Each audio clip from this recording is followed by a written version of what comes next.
আজকে রাজবাড়ী, গোয়ালন্দ এবং রাজশাহীতে দুইটা মাজার মুসলিম জনতারা ভেঙ্গে দিয়েছে শুধু শিরিক হওয়ার কারণে।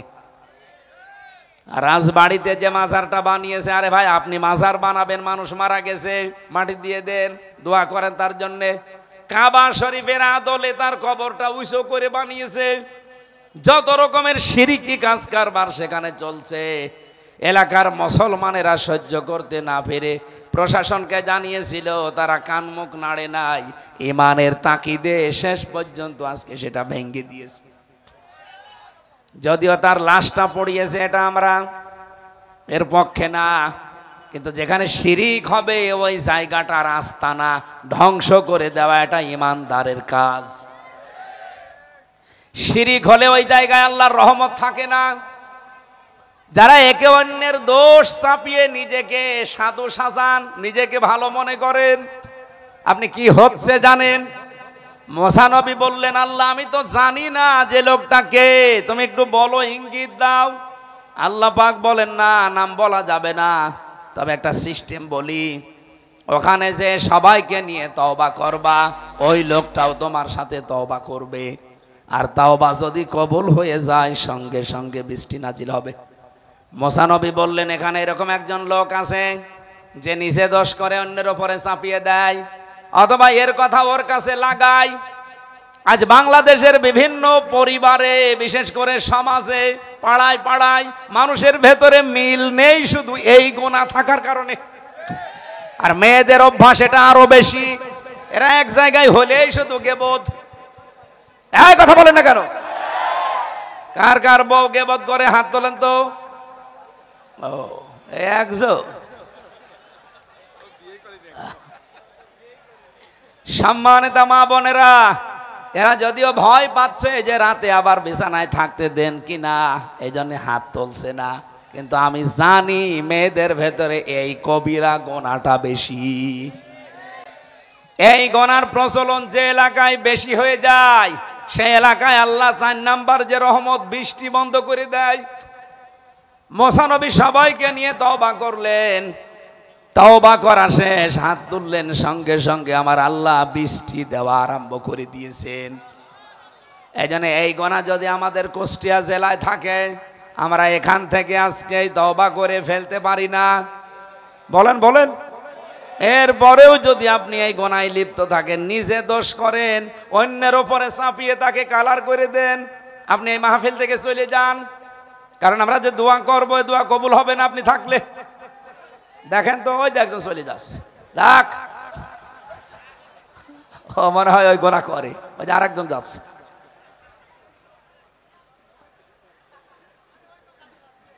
ইমাম মালিক রহমতুল্লাহ আলাইহি তার জীবনীতে পড়ছিলাম, এই এদিকে তাকান, তার জামানায় তিনি দেশের মদিনার প্রধান বিচারপতির দায়িত্বে আছেন।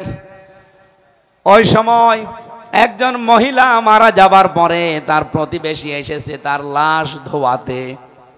লাশ যখন ধোয়াচ্ছিল, মহিলা এগুলো সব সাফ করার পর এই রানের উপরে হাত লাগিয়েছে, সঙ্গে সঙ্গে হাত গেছে আটকিয়ে। মহিলা হাত আর ছড়াতে পারে না, হাত ছড়াতে গেলে লাশও উঠে পড়ে।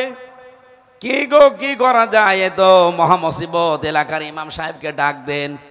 এলাকার ইমাম সাহেব এসে ফতোয়া দিয়েছে, এক কাজ করেন, এ মহিলা তো মরেই গেছে, ওর ওই জায়গা থেকে চামড়া কেটে হাত ছোড়ান।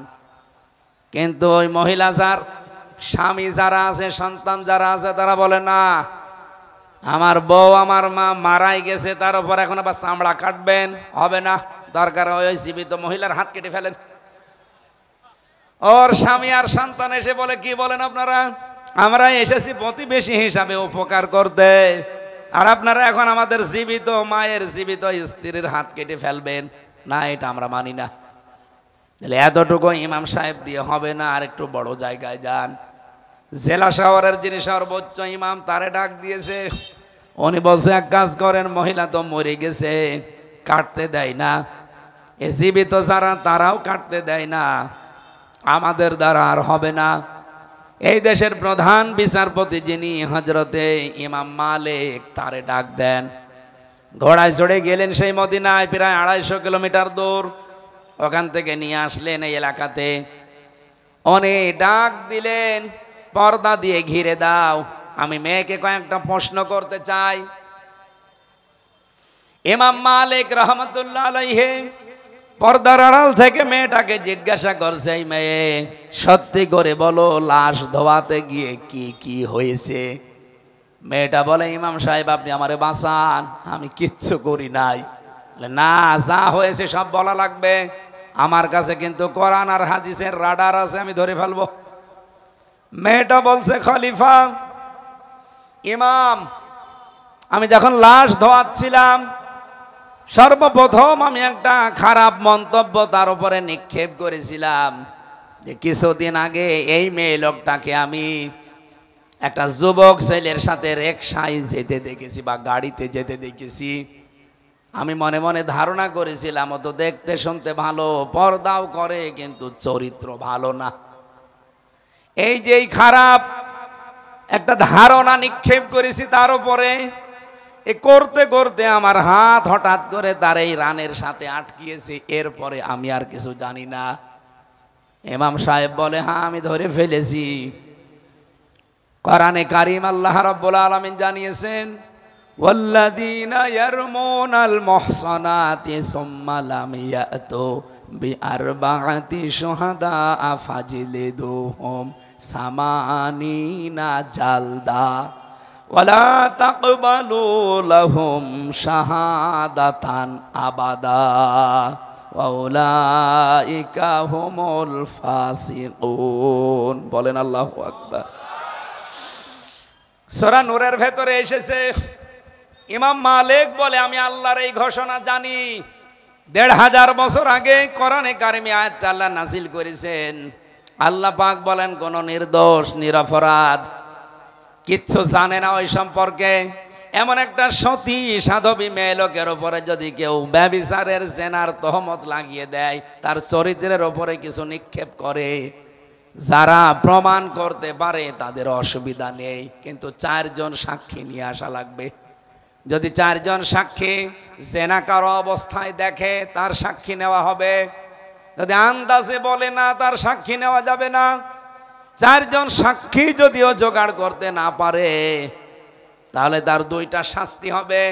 1 নম্বরে তাকে 80টা বেত মারা হবে, 2 নম্বরে তার জীবনেও কোনোদিন সাক্ষী গ্রহণ করা হবে না। তোমার সাক্ষী কোথায়? 4 জন বলে, না 1 জনও নেই।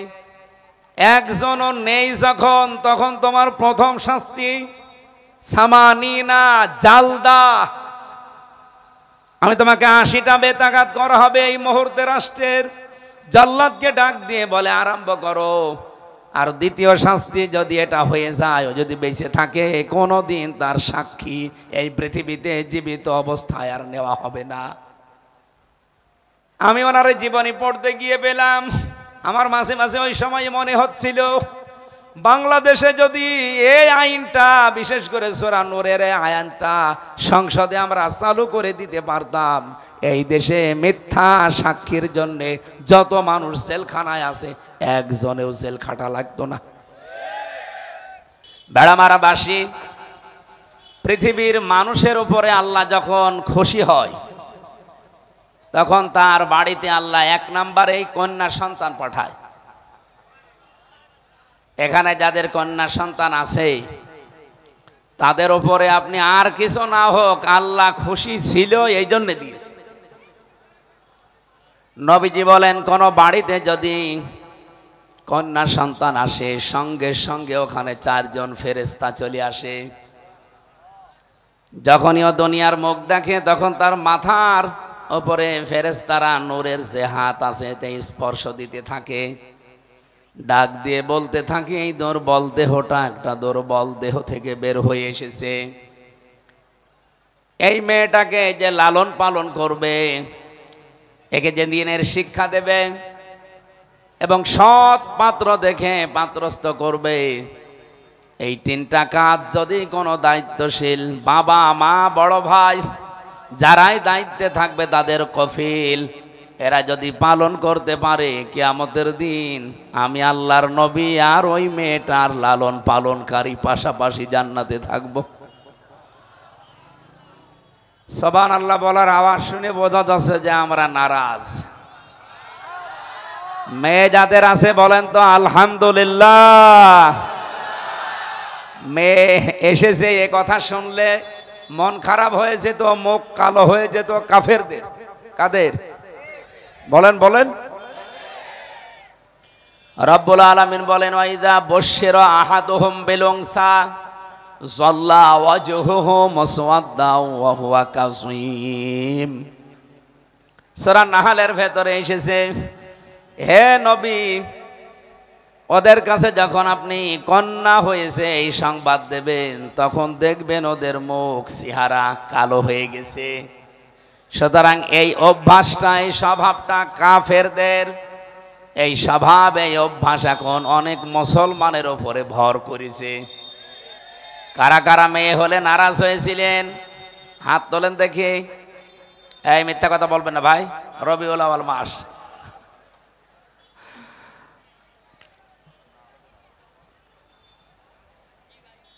না, এই এলাকা ভালো আলহামদুলিল্লাহ। আমার নিজের জেলা তো এই বদনাম করা যাচ্ছে না, আর এটা রেকর্ড হচ্ছে, সারা দুনিয়া যাচ্ছে। নিজের ঘরে যদি খড় না থাকে সারা দেশে আমার ওয়াজ চলবে। এই জন্য কিছু হলেও বলা যাবে না, থক্কু। সুবহানাল্লাহ যারা পড়েছেন আমি আওয়াজ শুনেই বুঝেছি, তারপরও বলছি, ফেরেশতাদের দোয়া করার আগে কিন্তু শর্ত ছিল তিনটা। ফেরেশতা এমনিতেই দোয়া করে না, এই তিনটা শর্ত দিয়ে দোয়া করেছে। এক নম্বরে, এই মেয়েটাকে যারা লালন পালন করবে, এর পেছনে যারা খরচ করবে তার সাধ্য মতো, এটা আমরা কম বেশি সবাই করছি। দুই নম্বরে, এই মেয়েটাকে যারা ভালোবাসা দেবে এবং দিন শিক্ষা দেবে। যদিও 2 নাম্বার আর 1 নাম্বারই এক ছিল, আমি ভাগ করে ফেলেছি। 1 নাম্বারে যারা এই মেয়েটাকে ভালোবাসবে, খুশি হবে। 2 নাম্বারের পেছনে যারা সাধ্য মতো খরচ করবে লালন পালনের জন্যে। 3 নাম্বারে এই মেয়েটাকে যারা দিন শিখাবে। 4 নাম্বারে যারা সৎ পাত্র দেখে পাত্রস্থ করবে। এই 4টা কাজ যেই মানুষটা পালন করবে, কিয়ামত পর্যন্ত আল্লাহর রহমত তার সাথে থাকবে। না, শব্দটা বোঝেননি। ফেরেশতারা কিন্তু বলেননি যে দুনিয়া পর্যন্ত তার সাথে আল্লাহর রহমত থাকবে। ফেরেশতাদের ভাষা ছিল ইলা ইয়াউমিল কিয়ামাহ, কিয়ামত পর্যন্ত আল্লাহর দয়া রহমত ওই মা বাবার প্রতি থাকবে। তার মানে কিয়ামতের ময়দানে যদি বিপদে পড়ে যান, বহু মানুষ আছে তাদের এই কন্যা সন্তানের কারণে নাজাত পেয়ে যাবে। সাহাবী এসে বললেন, হে নবী, আমার একটা মেয়ে। নবীজি বললেন, তুমি এক জান্নাতের মালিক। আর একজন এসে বলে, হে নবী, আমার 2টা মেয়ে। নবীজি বললেন, তুমি অলরেডি 2টা জান্নাতের মালিক। আর একজন এসেছিল, হে নবী, আমার 3 মেয়ে। বিশ্ব নবী বলেন, আল্লাহ তোমার 3টা জান্নাত দিয়ে দিয়েছে। আপনি এজন্য দেখবেন যেখানে মেয়েদের আলোচনা আছে কোরআনে, এদিকে তাকান। কুষ্টিয়া বাসে কন্যা সন্তানের ব্যাপারে যে কথাগুলো শুনছিলাম, আমাকে আল্লাহ পাক 3টা কন্যা দিয়েছেন। এই হাদিস দ্বারা আমি বিশ্বাস করি, যদি এই শর্তগুলো দুনিয়ায় আদায় করতে পারি, মহান আল্লাহ আমাকেও নবীজির সাথে জান্নাত দান করবেন। বলেন আমিন। এজন্য কন্যা যাদের আছে আপনি আনন্দে থাকবেন, খুশি থাকবেন। নবীজি জানিয়েছেন, কোন ঘরে যদি একটা কন্যা সন্তান থাকে, ওটা যদি আল্লাহওয়ালা হয়, ওটা জান্নাতের একটা টুকরা। জোরে বলেন সুবহানাল্লাহ। 2 নম্বরে পেয়েছি, আল্লাহ যদি এই লোকটার উপরে আর একটু বেশি খুশি হয়, তাহলে তার বাড়িতে আল্লাহ মেহমান পাঠায়। কিন্তু আমরা এ বিষয়ে নারাজ। কোন মানুষের উপরে আল্লাহ যদি একটু খুশি হয়, কন্যা দেয়, আর একটু বেশি খুশি হলে তার বাড়িতে মেহমান পাঠায়। তার মানে মেহমান যদি কারো বাড়িতে আসে, আপনি মন খারাপ করবেন না, মনে করবেন তার রিজিক আল্লাহ সাথে করেই পাঠিয়েছেন। মেহমান 3 দিন পর্যন্ত থাকতে পারে, এরপরে থাকলে আবার বাড়িওয়ালার উপরে জুলুম হয়ে যায়। এই 3 দিনের ভেতরে মেহমান আপনার বাড়িতে যা খাবার দাবার খাবে, যা খরচ হবে তার পেছনে সব সাদকা। সুবহানাল্লাহ বলতে পারেন নাই? বলেননি কেন জানি, মেহমান আসলে তো আমরা নারাজ হয়ে যায়। 3 নম্বরে বিশ্ব নবী বলেন, আল্লাহ যদি ওই লোকটার উপরে আরো একটু বেশি খুশি হয়, তখন তার শরীরের ভেতরে অথবা পরিবারের রোগ শোক চাপিয়ে দেয়। সুতরাং রোগ যাদের হয় মন খারাপ করা যাবে না, এটা আল্লাহর দয়া। আল্লাহ চায় আমার এই বান্দাকে আমি নিষ্পাপ অবস্থায় দুনিয়া থেকে বিদায় দেব। এর আগে যদি কোনো ছোটখাটো অপরাধ থাকে, এই অসুস্থতা দিয়ে আল্লাহ ওইটা মাফ করে দেয়। এমনকি মমিন বান্দা বান্দিদের যদি জ্বর হয়, সে যেন মন খারাপ না করে, এই জ্বরের কারণেও তার অপরাধগুলো আল্লাহ ক্ষমা করে দেয়। নবীজি বলেন, এই লোকটার উপরে যদি আল্লাহ আরো বেশি খুশি হয়, তাহলে সেই এলাকায় আল্লাহ বৃষ্টি দেয়। তাহলে আল্লাহর খুশির কারণ কয়টা পেলাম? আরো জোরে বলেন। 1 নম্বরে আল্লাহ বেশি খুশি হলে তার বাড়িতে কন্যা সন্তান দান করেন। 2 নম্বরে আরেকটু খুশি হলে সেখানে আল্লাহ পাক মেহমান পাঠান। যদি আরেকটু বেশি খুশি হয় ওই লোকটার উপরে তারে রোগ দেয়। সর্বশেষ যদি ওই এলাকার উপরে আমার আল্লাহ একেবারে খুশিতে আনন্দে আত্মহারা হয়ে যায়, তখন বৃষ্টি নাজিল করে। পৃথিবীর কোন ক্ষমতা আছে বৃষ্টি নাজিল করা? নেই। আল্লাহ পাক বলেন, আমি নিজে বৃষ্টি নাজিল করি। এত বেশি আমি খুশি হয়ে যাই যে এই খুশির ঝর্ণা ধারা দিয়ে রহমতের ধারাগুলো আমি দুনিয়াতে ফোঁটা ফোঁটা আকারে ফেলতে থাকি। সুতরাং এই 4টা বিষয় আল্লাহ সবচাইতে আনন্দিত, খুশি। কিন্তু পৃথিবীর মানুষ বেজার। সিস্টেম অপর পৃষ্ঠায় দেখুন, এই পৃথিবীতে আল্লাহ সবচাইতে বেশি 4টা কাজে নারাজ, রাগান্বিত হয়ে যায়। কিন্তু দুনিয়ার মানুষ এই 4টা কাজ করতে পেয়ে অনেক আনন্দে থাকে। তার 1 নম্বরে যৌতুক। এলাকাতে যৌতুক নেই। বিশ্বাস করেন যারা বিবাহ শাদী করেছেন অথবা সামনে করবেন, আমার নিজের জেলা হিসাবে বড় মায়া মহব্বত নিয়ে দায়িত্ব নিয়ে বলছি, এই জেলা থেকে সংস্কার আরম্ভ হওয়া লাগবে। আগামী থেকে এই জেলায় যেন কোনো যৌতুক না থাকে। আপনারা একমত আছেন না? এখানে ছেলের বাপও আছে, মেয়ের বাপও আছে। আমার মনে হয় ছেলের বাপ হাত তুলেছে কম। সবাই হাত তোলা লাগবে, বিয়ে করেন আর না করেন। লিল্লাহে তাকবীর। দেখেন তো হাত তোলেনি কে? তোলেন। আজকে এই জিনিসটা কুষ্টিয়া জেলা থেকে বাদ যাবে। কোরআনের ময়দানে হাত তুলে ওয়াদা করলেন যে যৌতুক নেবেন না, দেবেন না। এরপরেও যদি পেপারে দেখতে পাই না যে যৌতুকের কারণে গোলাপনগরে অমকে গলায় দড়ি দিয়েছে, আপনার কিন্তু খবর আছে। বলতে পারেন আপনি কি করবেন? এখন করছি না, ভোটের পরে করব। এমন কিছু করে দেব জীবনে যৌতুকের নাম আর মুখে আসবে না। আমরা তো এই সমস্ত সংস্কারগুলো আগামীতে করতে চাই। কথা বলেন ঠিক কিনা?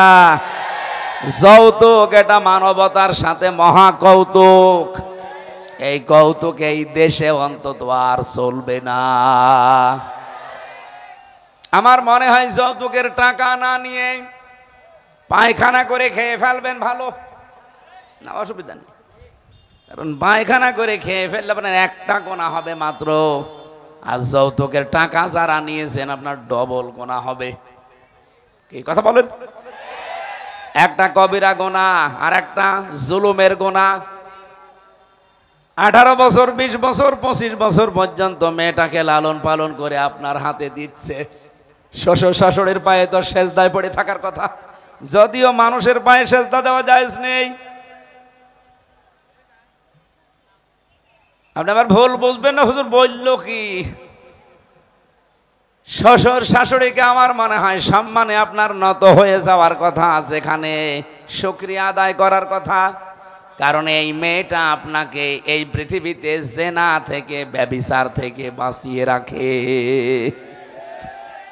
এত বড় নিয়ামত আপনার জীবনে সেই শ্বশুর আর শাশুড়ি তৈরি করে দিল, এরপরও তার কাছে মোটরসাইকেল নেওয়া লাগবে, 2 লাখ টাকা নেওয়া লাগবে, এর মতো বড় জালেম দুনিয়ায় আর নেই। এরকম জুলুম করেছেন কারা? হাত তোলেন দেখি। এই এলাকায় যৌতুক নেই আমার বলবেন তো আগের থেকে, আমি তো জানতামই না। মেয়ে আমারও কিন্তু 3টা আছে, এলাকায় বিয়ে দেব। এরপরে যদি দেখি যে না বাবা শাহজালাল, আশা করছি এটা ভুলে যাবেন। এলাকায় শুরু হয়েছে কি বা আছে কিনা জানি না, আমার মনে হয় আছে। এই যে বরযাত্রী যাওয়া মেয়ের বাড়িতে, এটা কিন্তু ইসলামে নেই, এটা হিন্দুদের কালচার থেকে এসেছে। ইসলামে আছে অলিমা। কি আছে? অলিমার অনুষ্ঠান করা হয়। এটা কি ছেলের বাড়িতে না মেয়ের বাড়িতে? ছেলের বাড়িতে। সুতরাং আপনি যদি কিছু করতেই চান, বিবাহ করতে পেরেছেন, আনন্দ করবেন, করেন, অলিমা করেন নিজের বাড়িতে। দরকার হয় মেয়ের বাড়ি থেকে আরো 500 লোক এনে খাবার খাওয়ান। একদিকে আপনি আনন্দিত, পুরাটা অনুষ্ঠান হয়ে যাবে ইবাদত। এই জন্য অলিমা করা সুন্নাত, আর বরযাত্রী করা এটা হারাম। হারাম বলছি এই কারণে, বহু কন্যার পিতা মাতা তারা মন থেকে এই বরযাত্রী খাওয়াতে চায় না, বাধ্য হয় এই সমাজের কারণে। কারো জিনিস নেওয়া জায়েজ নেই কোন সময় জানেন? এই যে গাছে মনে করেন একটা কাঁঠাল আছে, অনেকগুলো কাঁঠাল পেকে আছে, এই গাছটা আপনার চাচার, আপনি ভাতিজা ওই চাচার কাছে যেয়ে বলছেন চাচা অনেকগুলো মানুষ দাঁড়িয়ে আছে, কাঁঠালও দেখতে ভালো লাগে, আমি আপনার ভাতিজা, কাঁঠাল 2টা দিলে হয় না? লজ্জার খাতিরে এদিকে ওদিকে তাকাতেও পারে না মানুষজন, বলছে নিয়ে যা, ওকে মন থেকে দিয়েছে। ওইটা আপনি নিতে পারবেন না, জায়েজ নেই আপনার জন্যে।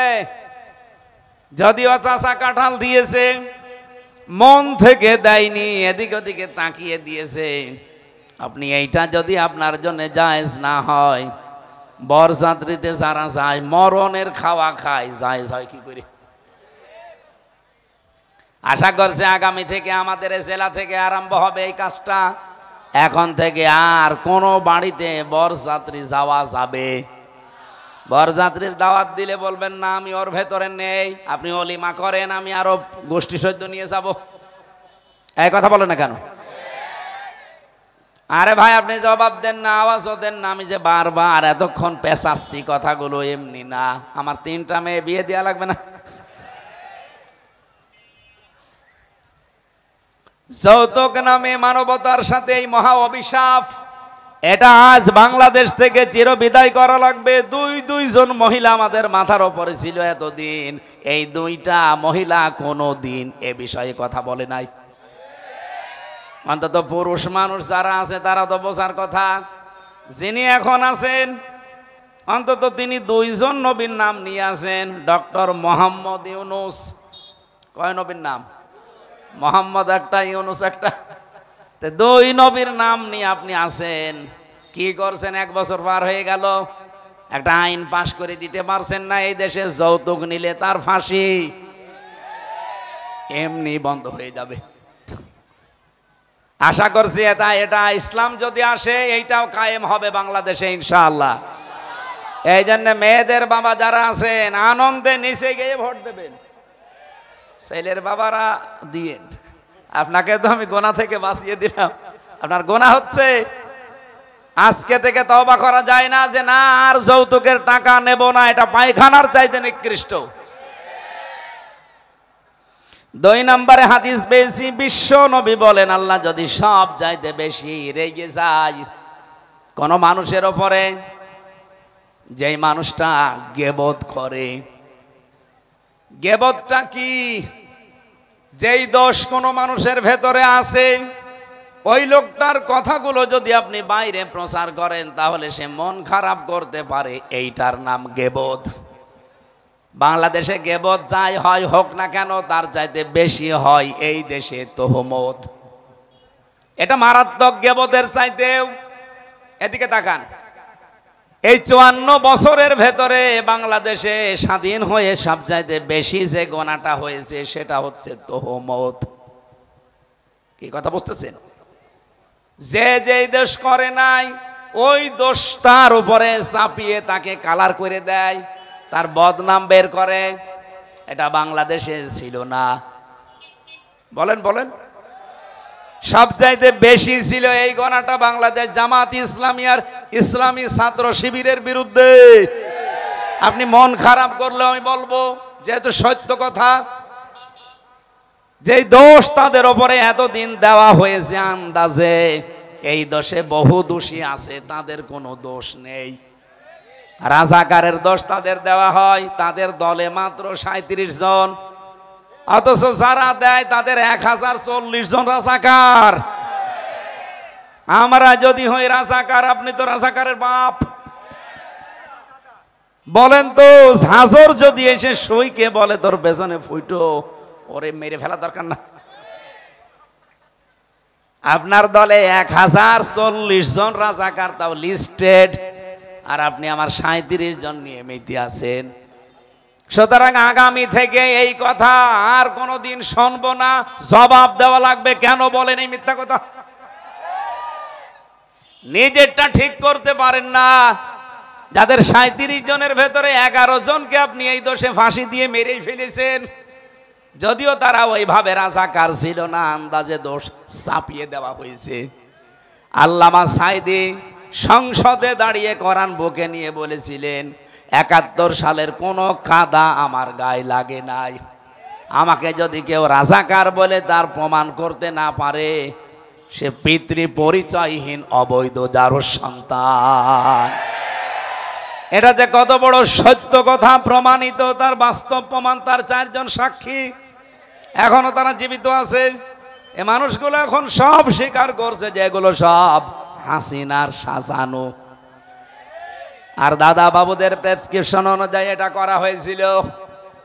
সুতরাং আগামী থেকে দেশে আর আমরা কোনো জবাব দিতে চাই না, আমরা জবাব চাই। এই কথা বলেন না কেন? জবাব আমরা আর দেব না, জবাব এবার নেব। এই মিথ্যা তহমত দেওয়া বন্ধ করা লাগবে। ইসলামী ছাত্র শিবিরের উপরে সবচাইতে বড় অপবাদ যেটা, তহমত যেটা, তারা নাকি রগ কাটে। আরে ভাই, বৈধভাবে যদি কোনো রগ কাটার বিষয় আসে তাহলে রগ না করলেও কাটা যায়, কিন্তু আজ পর্যন্ত 77 সাল থেকে শুরু করে এই 25 সাল এ পৃথিবীর সবাই জানে ছাত্র শিবিরে কোনো রগ কাটা লোক নেই। কিন্তু যারা বলে দেখেন, তাদের অধিকাংশগুলো রগ কাটাকাটি করে এখনো হাসপাতালে। এটা কবে বন্ধ করবেন আপনি? আপনি তো এলাকায় বসবাস হওয়ার অযোগ্য বানিয়ে ফেলছেন। কারণ যারা তহমত দেয় ওই এলাকার মানুষের উপরে আল্লাহর বড় বড় দয়ার ভেতরে বৃষ্টি একটা, ওইটা আল্লাহ বন্ধ করে দেয়। কথা বুঝতেছেন? এটাকে আমি বানালাম। মুসা নবীর জামানায় একবার বৃষ্টি বন্ধ হয়ে গিয়েছিল। চাটিয়াল ময়দানে উম্মতদেরকে নিয়ে তিনি দোয়া করলেন, রব্বুল আলামিন তুমি বৃষ্টি দাও। একবার, দুইবার, 3 বার দোয়া করার পরে আল্লাহ বলেন বৃষ্টি তো হবে না, হাত নামাও। মুসা নবী রাগী নবী ছিলেন, উনি আল্লাহকে বারবার খালি প্রশ্ন করতেন, রব্বুল আলামিন এগুলো তো আমার উম্মত, আমার নাই মায়া লাগে, কিন্তু তোমার তো বান্দা, তোমার কি মায়া লাগে না? আল্লাহ পাক বলেন মায়া লাগে কিন্তু বৃষ্টি দেব না।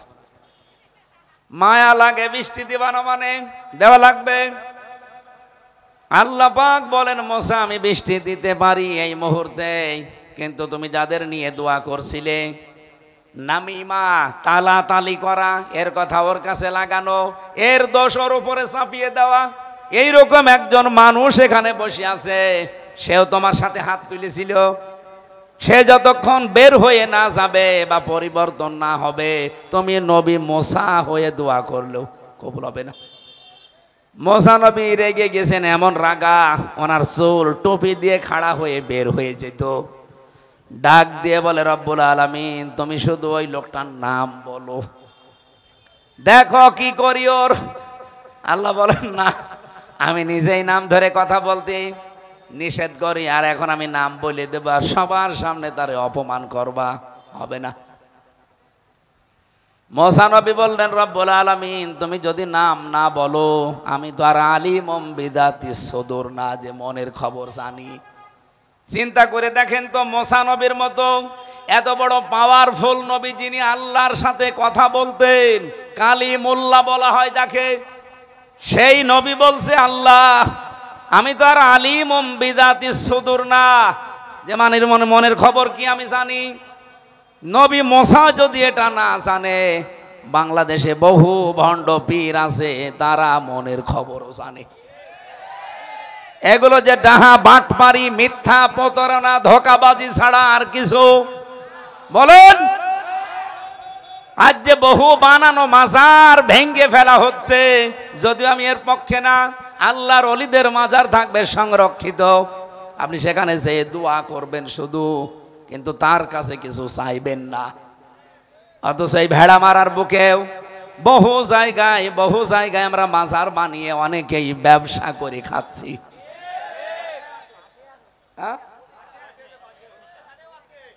যেখানেই থাকুক না কেন এগুলো আল্লাহর ওলিদের মাজার থাকবে, সম্মানের জায়গা, আপনি সেখানে যাবেন, সূরা ইখলাস পড়ে সূরা ফাতিহা পড়ে একটু দোয়া করে আমার আল্লাহর কাছে তাদের মর্যাদা আরো বৃদ্ধি করবেন।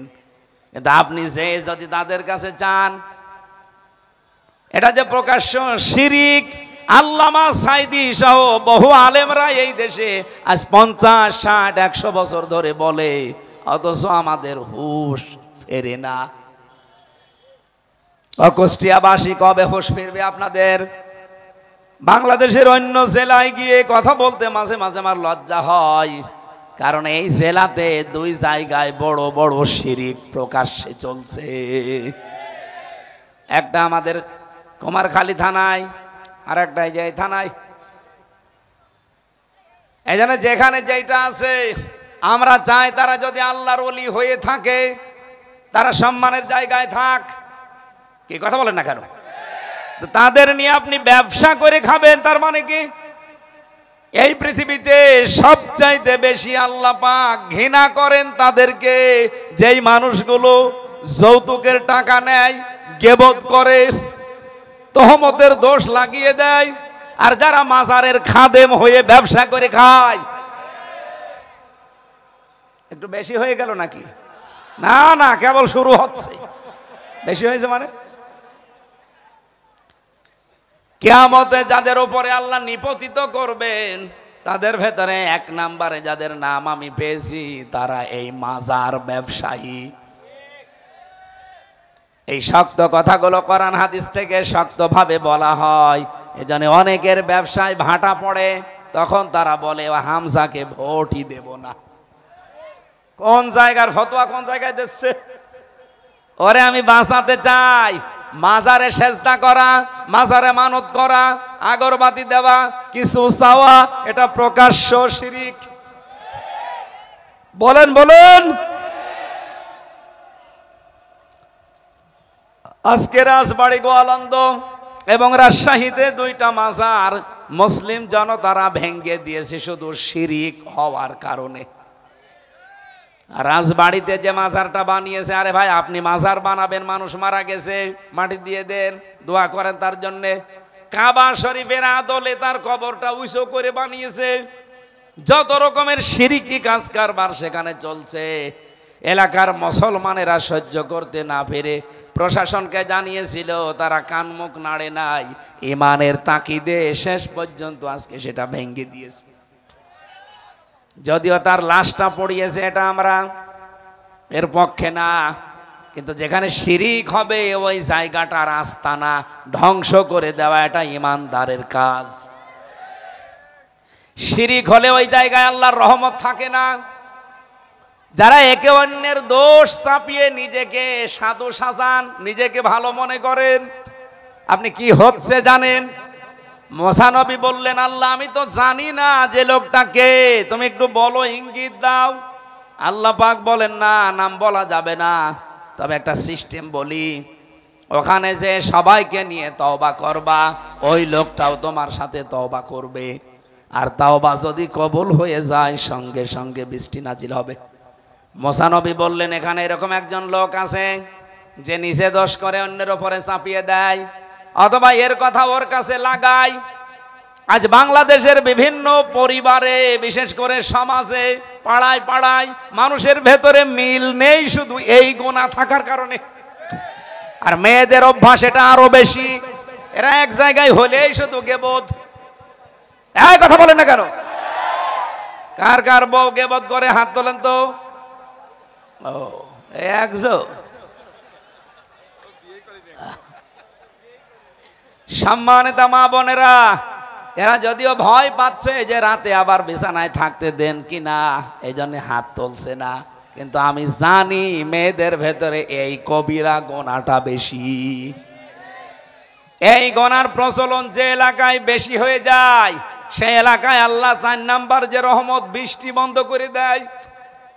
মুসা নবী সবাইকে নিয়ে তওবা করলেন, তওবা করা শেষ, হাত তুললেন, সঙ্গে সঙ্গে আমার আল্লাহ বৃষ্টি দেওয়া আরম্ভ করে দিয়েছেন। এই জন্য এই গোনা যদি আমাদের কুষ্টিয়া জেলায় থাকে, আমরা এখান থেকে আজকে তওবা করে ফেলতে পারি না? বলেন বলেন। এরপরেও যদি আপনি এই গোনায় লিপ্ত থাকেন, নিজে দোষ করেন, অন্যের ওপরে চাপিয়ে তাকে কালার করে দেন, আপনি এই মাহফিল থেকে চলে যান। কারণ আমরা যে দোয়া করবো, এই দোয়া কবুল হবে না আপনি থাকলে। দেখেন তো, ওই যে একজন চলে যাচ্ছে, দেখ, ও মনে হয় ওই গোনা করে, ওই যে আরেকজন যাচ্ছে।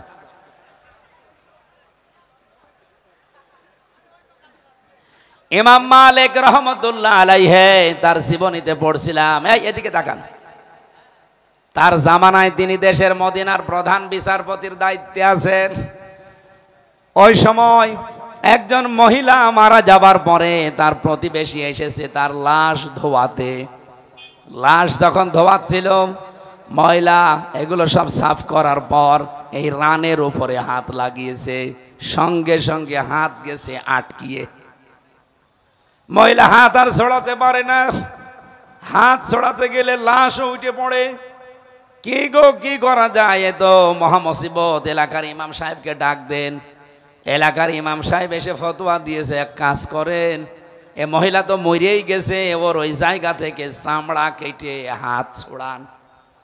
কিন্তু ওই মহিলা, যার স্বামী যারা আছে, সন্তান যারা আছে, তারা বলে না, আমার বউ আমার মা মারাই গেছে, তার উপর এখন আবার চামড়া কাটবেন, হবে না, দরকার ওই জীবিত মহিলার হাত কেটে ফেলেন। ওর স্বামী আর সন্তান এসে বলে, কি বলেন আপনারা? আমরা এসেছি প্রতিবেশী হিসাবে উপকার করতে, আর আপনারা এখন আমাদের জীবিত মায়ের, জীবিত স্ত্রীর হাত কেটে ফেলবেন? না, এটা আমরা মানি না। তাহলে এতটুকু ইমাম সাহেব দিয়ে হবে না, আর একটু বড় জায়গায় যান।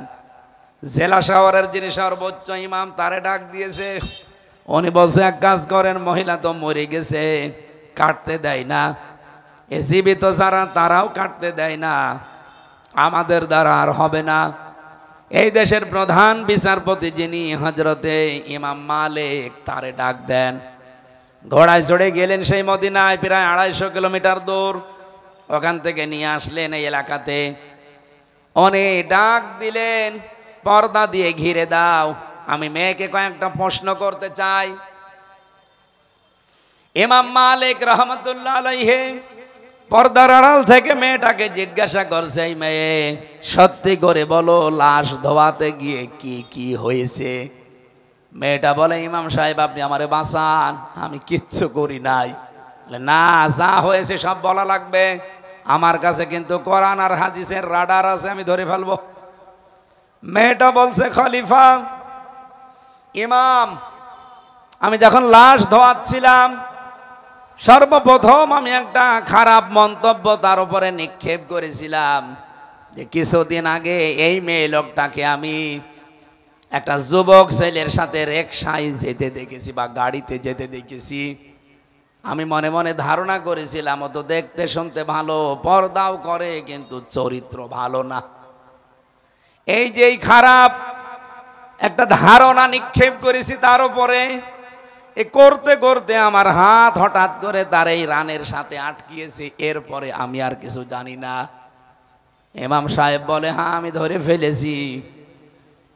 কোরআনে কারীম আল্লাহ রাব্বুল আলামিন জানিয়েছেন, ওয়াল্লাযীনা ইয়ারমুনাল মুহসানাতি সুম্মা লাম ইয়াতু বিআরবাআতি শুহাদা ফাজলিদুহুম সামানিনা জালদা ওয়ালা তাকবালু লাহুম শাহাদাতান আবাদা ওয়া উলাইকা হুমুল ফাসিকুন। বলেন আল্লাহু আকবার।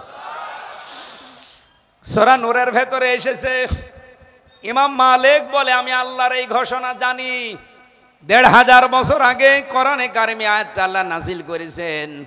আল্লাহ পাক বলেন, কোন নির্দোষ নিরপরাধ কিচ্ছু জানে না ওই সম্পর্কে এমন একটা সতী সাধবী মেয়ে লোকের উপরে যদি কেউ ব্যভিচারের জেনার তহমত লাগিয়ে দেয়, তার চরিত্রের উপরে কিছু নিক্ষেপ করে, যারা প্রমাণ করতে পারে তাদের অসুবিধা নেই, কিন্তু 4 জন সাক্ষী নিয়ে আসা লাগবে। যদি 4 জন সাক্ষী জেনাকার অবস্থায় দেখে, তার সাক্ষী নেওয়া হবে। যদি আন্দাজে বলে না, তার সাক্ষী নেওয়া যাবে না। 4 জন সাক্ষী যদিও জোগাড় করতে না পারে, তাহলে তার 2টা শাস্তি হবে। 1 নম্বরে তাকে 80টা বেত মারা হবে, 2 নম্বরে তার জীবনেও কোনোদিন সাক্ষী গ্রহণ করা হবে না। তোমার সাক্ষী কোথায়? 4 জন বলে না, 1 জনও নেই।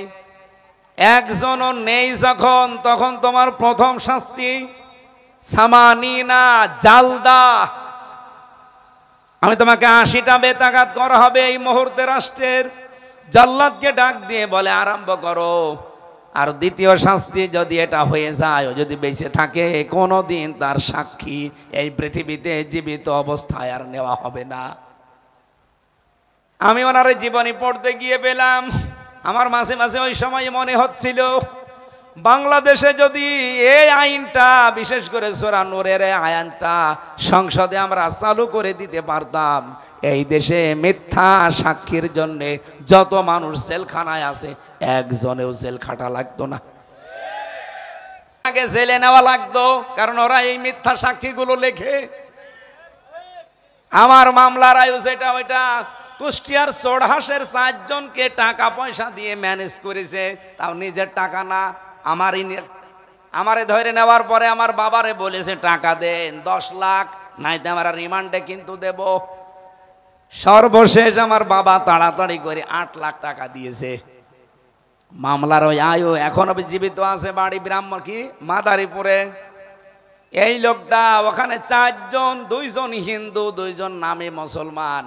আপনি এখনো চোড়হাসে যে মিষ্টির দোকানে জিজ্ঞাসা করবেন।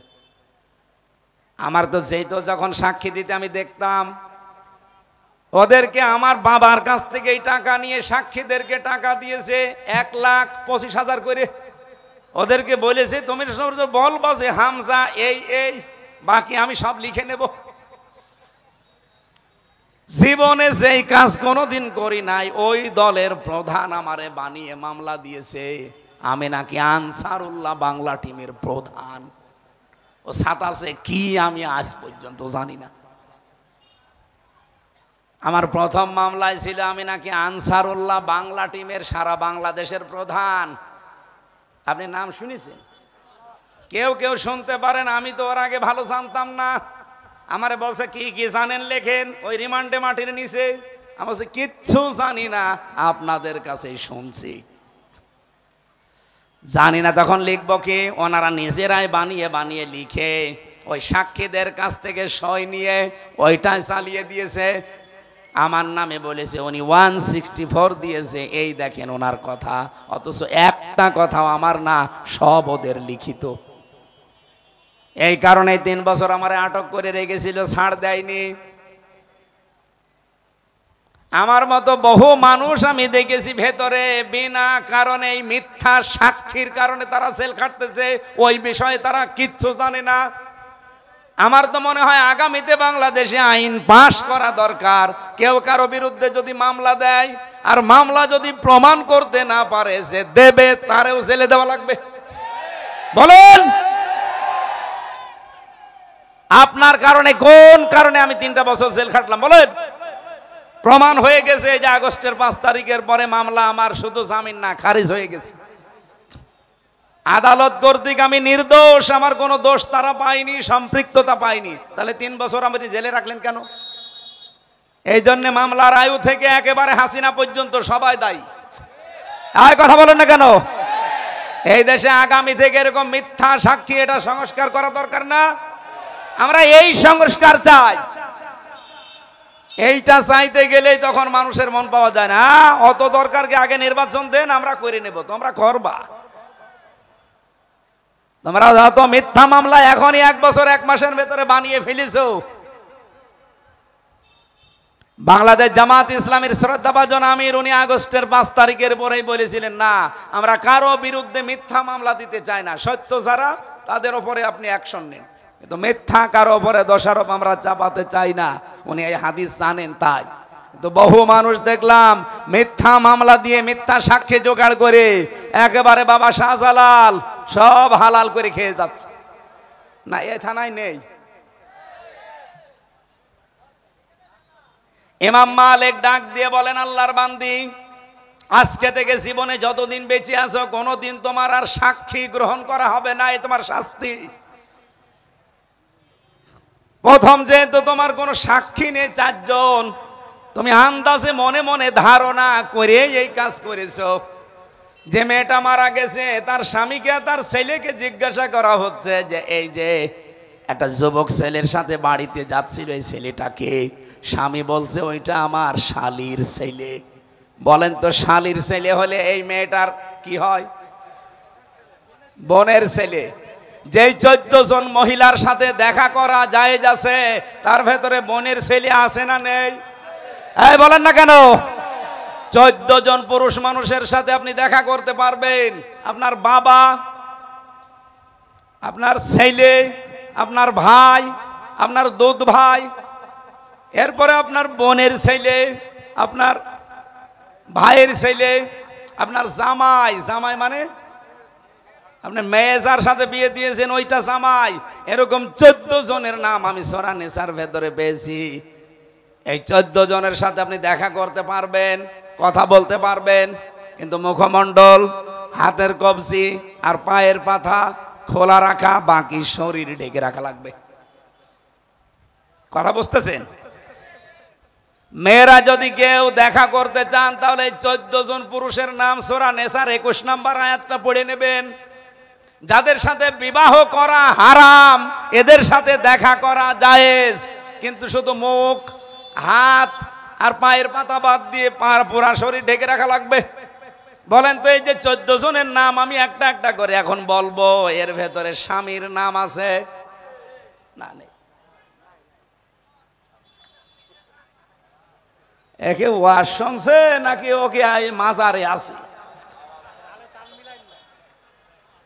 আমি এইটা আপনাদের জন্য বলছি না, মেয়েদের জন্য। আপনার স্বামীর নাম নেই কেন? স্বামীর কাছে আপনার কোনো পর্দা নেই।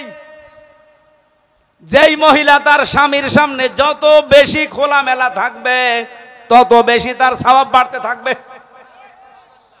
যেই কয়টা চুল আপনি স্বামীর সামনে খুলে রাখবেন অতগুলো সওয়াব পাবেন। নবীজি বলেন, কোন স্ত্রী যদি স্বামীকে আনন্দ দেওয়ার জন্য হাসে, হাসতে গিয়ে যদি দাঁত বের হয়ে যায়, একটা দাঁত বের হলে একটা নফল হজের সওয়াব হয়, 2টা বের হলে 2টা নফল হজের সওয়াব হয়, 6টা দাঁতের কথা আছে। আমার মনে হয় বারবার সুবহানাল্লাহ বললে বাড়ি যেয়ে দেখবেন দাঁত কেলিয়ে পড়ে আছে।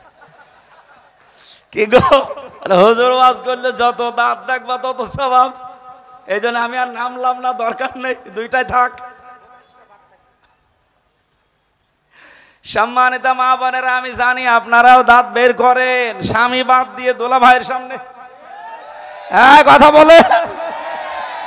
এরকম মহিলা দেশে নেই?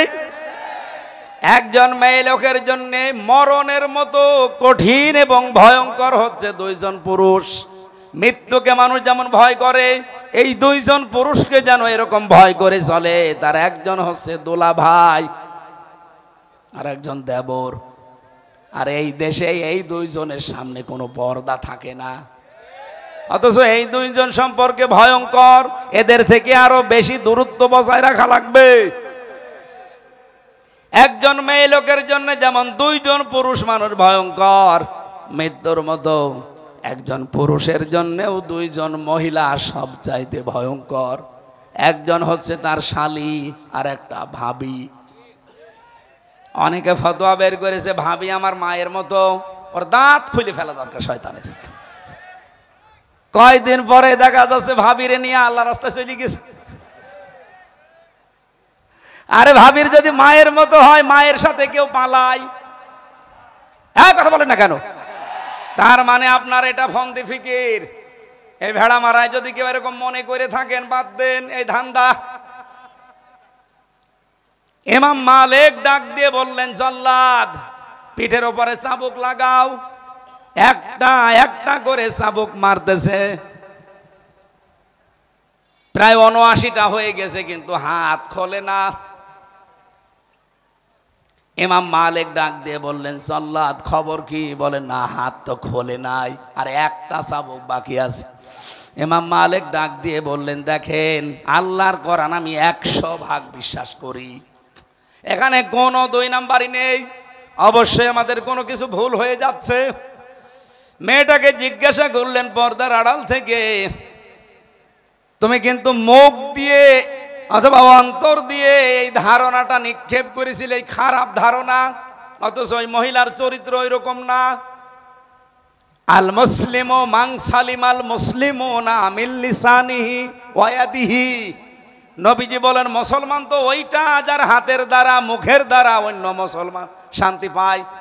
অথচ আজ বাংলাদেশে হাত মানে শুধু এই হাত না, হাত মানে ক্ষমতার হাত, হাত মানে প্রভাবের হাত, হাত মানে আইনের হাত। এই সমস্ত হাতের দ্বারা এবং মুখের দ্বারা যদি কোনো মানুষ কষ্টে থাকে, মুসিবতে থাকে, আল্লাহর কসম আপনি আল্লাহর নবীর উম্মত এখনো হতে পারেননি। যেহেতু হাত দিয়ে তুমি লাশ ধোয়াচ্ছিলে আর মুখ দিয়ে কথা বলছিলে যে এই মেয়েটার এই চরিত্র এই খারাপ, এই খারাপ, রব্বুল আলামিন তার এই পবিত্র পবিত্রা বান্দার প্রতি এরকম উল্টা পাল্টা ধারণা করা পছন্দ করে নাই। এজন্য সঙ্গে সঙ্গে পাপের শাস্তি দিয়েছে, হাত গেছে আটকিয়ে। তো একটা চাবুক তো বাকি আছে, ৮০টা মারলে তো তোমার গোনা মাফ হবে। জল্লাদকে বললেন চালাও এবার বিসমিল্লাহ বলে। ৭৯টা হয়ে গেছে, আর একটা মারবে।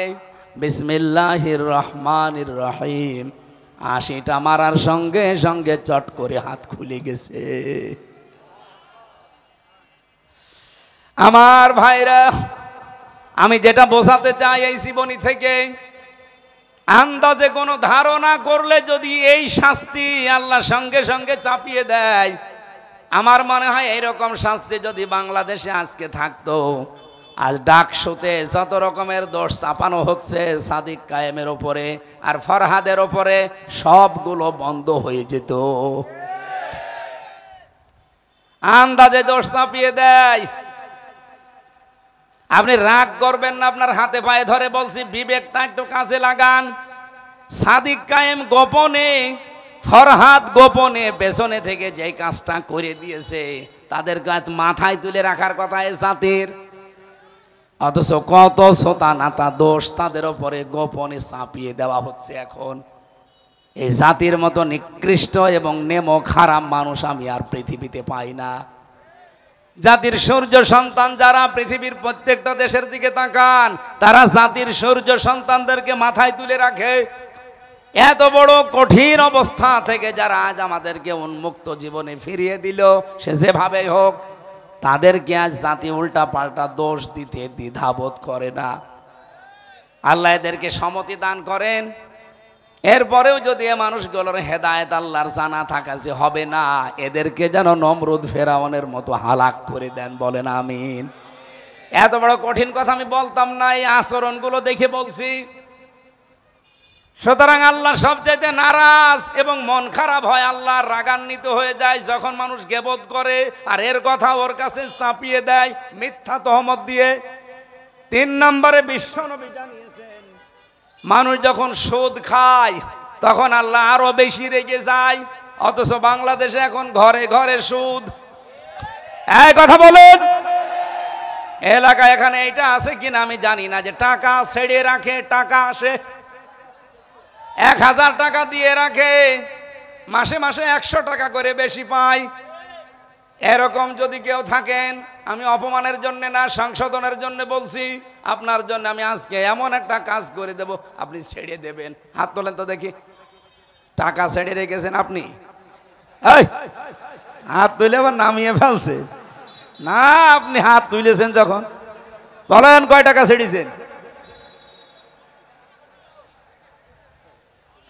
এই 10-20 হাজার মানুষের সামনে আপনার লজ্জা হয়? কিয়ামতের দিন এই লোকটা যদি সত্যি টাকা ছেড়ে রাখে, যতই দাড়ি থাক, এই কপালে লেখা থাকবে সুদখোর। আরে মুখের ওপরে লেখা থাকবে মায়ের সাথে জেনাকারী। অথচ এখন আমরা এই অপরাধটা দেখতে পাচ্ছি না। আল্লাহ সাত্তার নামের কারণে এগুলো গোপন আছে। কিয়ামতের দিন আল্লাহ এটা ওপেন করে দেবে। যে যে অপরাধ করছেন ওইটা কিন্তু তার এই শরীরের ভেতরে ফুটে উঠবে। আপনি কার জন্য করছেন এই সুদের টাকা ইনকাম? আপনি বলেন তো আপনার বউকে যে সুদ খেয়ে এত বড় লোক আমি, এত কিছু উপায় করি, তোমাদের শান্তির জন্য গোনা যদি একটু হয় তোমরা নিবা। আমার মনে হয় কোনো বউ রাজি হবে? আজকে এই বাড়ি যে পরীক্ষা করেন তো, যে আমার চলতে কয় টাকা লাগে। আমি আমার নিজের জন্য না, তোমাদের শান্তি সুখের জন্য কিন্তু একটু উল্টাপাল্টা করি, গোনা একটু হয়, আমিও জানি। এখন বলো তো আমার এই অপরাধটা তোমরা একটু ভাগ নেবে? একটা বউ, একটা ছেলে মেয়ে, কেউ রাজি হবে না। কার জন্য চুরি করছেন? যার জন্য চুরি করি সেই যদি কিয়ামতে বলে চোর, এরকম পাগল চোর দেশে আছে। আমরা এরকম পাগল হতে চাই? আল্লাহ আমাদের হেফাজত করুন। 4 নম্বরে সবচাইতে বেশি আমার আল্লাহ একেবারে যখন সর্বশেষ রেগে যায়, যখন আল্লাহ দেখে লোকটা মিথ্যা কথা বলছে। আর এইটাই বাংলাদেশে বেশি। বলেন, বিশ্বে আমি যতগুলো দেশে এই ছোট বয়সে ঘুরেছি, সবচাইতে বেশি মিথ্যা পেয়েছি বাংলাদেশ আর ভারতে। বিশ্বের কোন দেশে আমি এত মিথ্যা কথা পাইনি। এমনকি চরিত্র পর্যন্ত, এই যে চুরি করার স্বভাব, অন্যের জিনিস নিজের মনে করে নিয়ে যায়। মালয়েশিয়া বিশ্ববিদ্যালয়ে ঘুরছিলাম, হঠাৎ করে দেখে একটা মোবাইল পড়ে আছে। আমার সাথে যে ছেলেরা ছিল তারা এই দেশের না, অন্য দেশের। 120টা দেশের ছেলে মেয়ে সেখানে পড়াশোনা করছে। আমারে বলছে, মাওলানা এই যে মোবাইলটা পড়ে আছে, বিশাল ক্যাম্পাস, আমাদের কুষ্টিয়া বিশ্ববিদ্যালয়ের প্রায় 20 ডবল বড় হবে, এত বড় বিশাল এরিয়া। এই এলাকা থেকে ওই এলাকা যেতে মানুষ গাড়ি নিয়ে যায়। আমারে বলছে যে মোবাইলটা পড়ে আছে, এর পাশ দিয়ে যদি শুধু বাংলাদেশ আর ভারতের ছেলে মেয়েরা না যায়, কিয়ামত পর্যন্ত মোবাইল পড়ে থাকবে, কেউ নেবে না। আমার কি নাম করলো না বাঁশ দিল? আমারে বলছে শুধু বাংলাদেশের আর ভারতের ছেলে মেয়েরা যদি যায়, এ গায়েব করে ফেলবে। কিন্তু অন্য কোন দেশের ছেলে মেয়েরা এর পাশ দিয়ে গেলে শুধু দেখবে, তাকাবে না। আর যদি নেয় ও হারানোর জিনিস যেখানে জমা দেয়, ওখানে একটা জায়গা আছে, ওখানে জমা দিয়ে দেবে। আমি ওনার ভাষায় জিজ্ঞাসা করলাম ইংরেজিতে, যে ভাই আপনি কি আমার সুনাম করলেন না বাঁশ দিলেন? আপনাদের দেশের মানুষের চরিত্র এইতে বলবো কি? আমরা এই চরিত্র পাল্টাতে চাই না। বলেন বলেন, আজকে থেকে একটা নিয়ত করা যায়, যত বড় বিপদ আসুক আর যাই হয়ে যাক, জীবনে আর কোনোদিন মিথ্যা কথা বলবো না। যারা রাজি আছেন হাত তোলেন তো, লিল্লাহে তাকবীর। এই দেখেন তো হাত তোলেনি কে? এই যে এরা হাত না তুলে বসে আছে, তোলেন। আলহামদুলিল্লাহ ভাই, কথা দিয়েছেন। কিন্তু প্রথমে যিনি জেলা আমির ছিলেন, কথা বলছিলেন, এর আগে যিনি আমি একটু হালকা শুনেছিলাম, তারা কিন্তু কোরআনের পক্ষে কারা আছেন হাত তোলেন। আপনারা হাত তুলেছিলেন। এবার কোরআনের পক্ষে আসার একটা সিস্টেম আসতেছে। যেহেতু আমি সেদিন বলেছিলাম যে বাংলাদেশে যে নির্বাচন, একটা ইসলামের পক্ষে আর একটা মানুষের তৈরি করা আইনের পক্ষে। সুতরাং ইসলামের পক্ষে যারা আছে এরা আল্লাহর দল, আর যারা মানুষের তৈরি করা আইনের পক্ষে আছে, সে যে দল হোক ওটা শয়তানের দল। তো সেই হিসাবে আপনি এবার কোন দিকে রায় দেবেন, এই কথাটা যদি ঠিক না রাখেন আপনি মিথ্যাবাদী। হাত তুললেন, দড়ি ছাড়া বেঁধে ফেলেছি, কথা বলেন। আল্লাহ আমাদের এই যে 4-8টা জিনিস বললাম, 4টা জিনিসে যেটা আল্লাহ নারাজ ছেড়ে দেওয়ার তৌফিক দিন, যেটা আল্লাহ খুশি আমাদেরকে আনন্দে আত্মহারা হয়ে আঁকড়িয়ে ধরার তৌফিক দিন, বলেন আমিন। সূরা ফাতিরের একটা আয়াত আর লক্ষ লক্ষ হাদিসের একটা টুকরা পড়েছি। 32 নম্বর আয়াতটা পড়েছিলাম। রব্বুল আলামিন বলেন, সুম্মা আওরাসনাল কিতাবাল্লাযীনা ইসতাফাইনা মিন ইবাদিনা ফামিনহুম যালিমুল লিনাফসি ইলা আখিরি আয়াত। রব্বুল আলামিন বলেন, অতঃপর আমি এই পৃথিবীতে কোরআনের উত্তরাধিকারী, কেরা কোরআনের ধারক বাহক, কোরআনের জ্ঞান আমি আল্লাহ শুধু আমার বান্দার বান্দিদের মাঝে তাদেরকেই দান করি যাদেরকে আমি আল্লাহ মনোনীত করি, পছন্দ করি।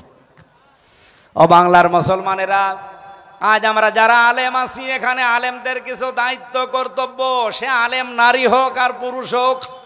আলেম মানেই শুধু নামের আগে মাওলানা মুফতি লেখা আছে এটাই আলেম না। যতটুকু জ্ঞান আপনি পেয়েছেন আপনি ওই জ্ঞানের আলেম। আপনি নামাজ সম্পর্কে মনে করেন কিছু জানেন, আপনি নামাজের আলেম। আপনি যাকাত সম্পর্কে কিছু জানেন, আপনি যাকাতের আলেম। এক কথা বুঝতেছেন? শরীয়তের পূর্ণাঙ্গটা যারা জানে আমরা তাদেরকে অনেকে আলেম মনে করি। রব্বুল আলামিন বলেন, আমার কিতাব যেহেতু পূর্ণাঙ্গ পরিপূর্ণ, সুতরাং আমার কোরআনের জ্ঞান যারা পাবে এই মানুষগুলো যেমন তেমন মানুষ না, এরা আমার মনোনীত। সুম্মাস্তফাইনা, এদেরকে আমি ইস্তেফা করি, এদেরকে আমি মনোনীত করেছি, এদেরকে আমি নির্বাচিত করেছি, পছন্দ করি। এজন্য এদেরকে আমি শুধু আমার কোরআনের ধারক বাহক, জ্ঞানী, এলেম দিয়ে ধন্য করেছি।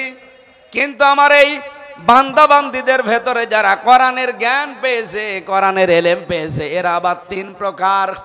এদিকে তাকান, এবার আপনারটা আসতেছে। কম বেশি আমরা এখানে যারা আছি অন্য জাতির লোক বাদ দিয়ে সবাই কোরআনের কিছু না কিছু জানি না, জানি না? বলেন বলেন। কিছু না জানলে সূরা ইখলাস জানেন না? কুল হুয়াল্লাহু আহাদ, এই তো আপনাকে আল্লাহ কোরআনের জ্ঞান দিয়েছে। রব্বুল আলামিন বলেন, ফামিনহুম যালিমুল লিনাফসিহি, এদের ভেতরে এক প্রকার বান্দা আছে যারা কোরআনের জ্ঞান পেয়েছে কিন্তু তারা জালেম, তারা নিজেদের উপরে জুলুম করেছে।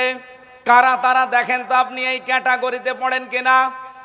1 নম্বরে যে মানুষগুলো কোরআনের জ্ঞান পেয়েছে, এলেম পেয়েছে, কিন্তু হারাম কাজ লিপ্ত থাকে আর ফরজ কাজ করে না।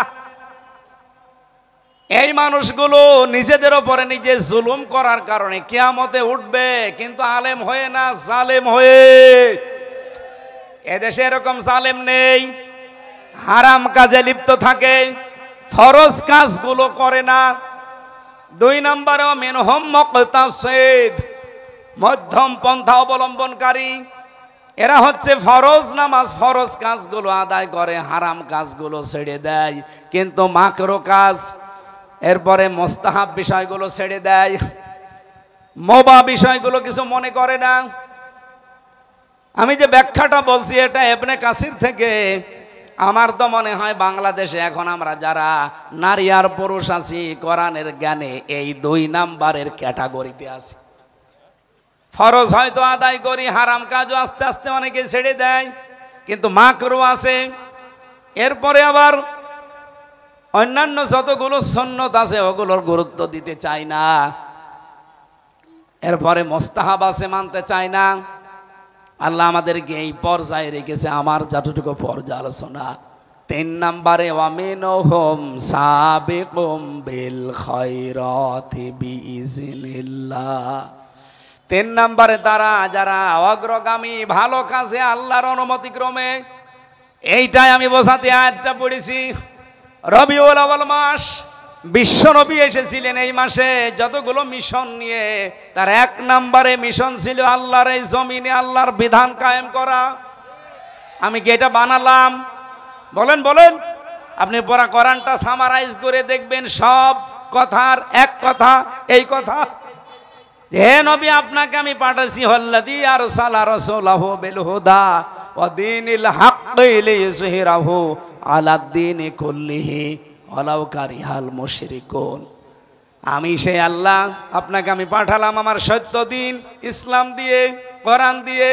আমি চাই পৃথিবীতে যত জীবন বিধান আছে সব পেছনে ফেলে দেবেন, আমার কোরআনকে আপনি দুনিয়ায় জারি করবেন, কায়েম করবেন, বিজয় করবেন।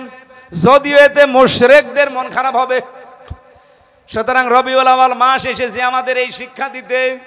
আমরা এই দেশে এখন আল্লাহর বিধান কায়েম করতে চাই, যদিও যারা শিরিক করে তাদের কাছে এটা ভালো লাগবে না। কথা বলেন না কেন? আলেমদের ভেতরে 3 নাম্বার যেটার পর্যায়, এটা অনেকে আমরা এখনো যেতে পারিনি। আল্লাহ যাদেরকে নির্বাচিত করেছেন, মনোনীত করেছেন, ভালোবেসেছেন, পছন্দ করেছেন, তাদেরকে এই কাজটা আল্লাহ অ্যাক্টিভ ভাবে করার সুযোগ দেয়। যেমন আল্লামা সাঈদীকে আল্লাহ দিয়েছিলেন, উনি যদি পীর হতেন, সারা জীবন পীর সাহেবগিরি করতেন, কত কিছুর মালিক হয়ে যেতেন আপনি বলেন। তার মতো বড় পীর বাংলাদেশে আর কাউকে পেতেন আপনি? এত মুরিদও তার কেউ থাকতো না, এত মুরিদ হইতো তার।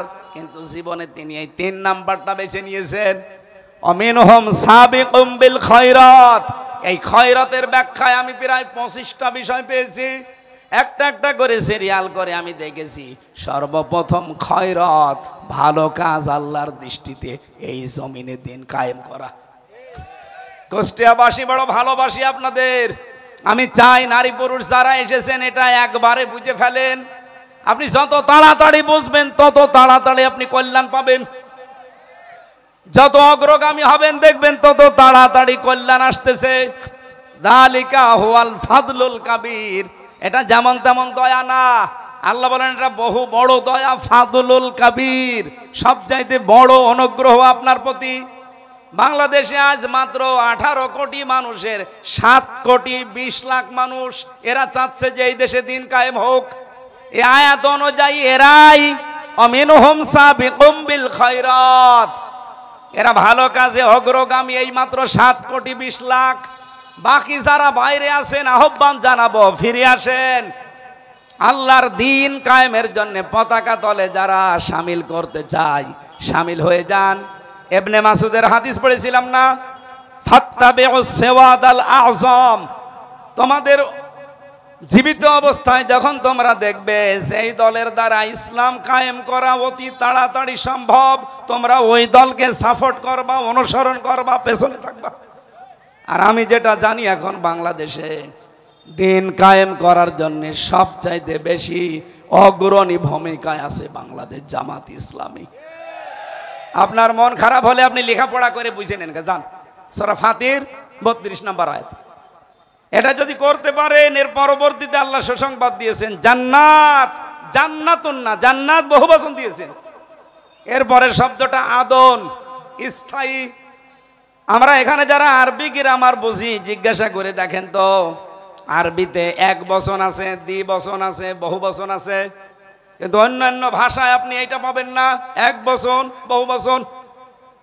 তার মানে 2 হলেও কিন্তু বহু বচন হয় না, কমপক্ষে 3 হওয়া লাগে। আল্লাহ যে জান্নাতুন না দিয়ে জান্নাত বহু বচন দিয়েছেন। তাফসিরে মুফাসসির লিখেছেন কোন মানুষকে যদি আল্লাহ এই পৃথিবীর ময়দানে দিন কায়েমে শরীক থাকার কারণে তাকে যদি জান্নাত দান করেন, একটা না কমপক্ষে 3টা জান্নাত দান করবেন। আর এক একটা জান্নাত হবে এই ভেড়া মারার মতো। বলেন, তামাম পৃথিবীর সমান এক একটা জান্নাত হবে। আমরা যেহেতু লোভে পড়েছি, আমরা করছি, মন থেকে করছি, ইখলাসের সাথে করছি। আপনাদেরকে আহ্বান জানাচ্ছি, দুনিয়া থাকবেন না, আমিও 100 বছর পরে এখানে থাকবো না, আপনিও থাকবেন না। আসেন এই বহু বচন যে 3টা জান্নাত কমপক্ষে পাওয়া যাবে, এইটা পাওয়ার জন্যে অফি যালিকা ফালিয়াতানা ফাসিল মুতানাফিসুন। এবার প্রতিযোগিতা আরম্ভ করি আমরা সবাই মিলে এই জান্নাতটা পাওয়ার জন্যে। যেখানে একটা জান্নাতের কথা বলেন না আল্লাহ, কয়টা? বলেন বলেন, সবাই যেন কমপক্ষে 3টা জান্নাতের মালিক হতে পারি, সেই রাস্তায় এগিয়ে আসার আহ্বান জানাচ্ছি। 11টা পার হয়ে গেছে, আবার সকাল থেকে প্রোগ্রাম শুরু, এই জন্য আমরা আর টানতে পারলাম না। যাই বলেছে আল্লাহ কবুল করেন। আমার একটা বই আছে, লিখিত বই, জেলখানায় সৃষ্টি নিয়ে লিখা, যদি লাগে পেছনে গাড়ি আছে, এখান থেকে নিয়ে যান। আল্লাহুম্মা আমিন।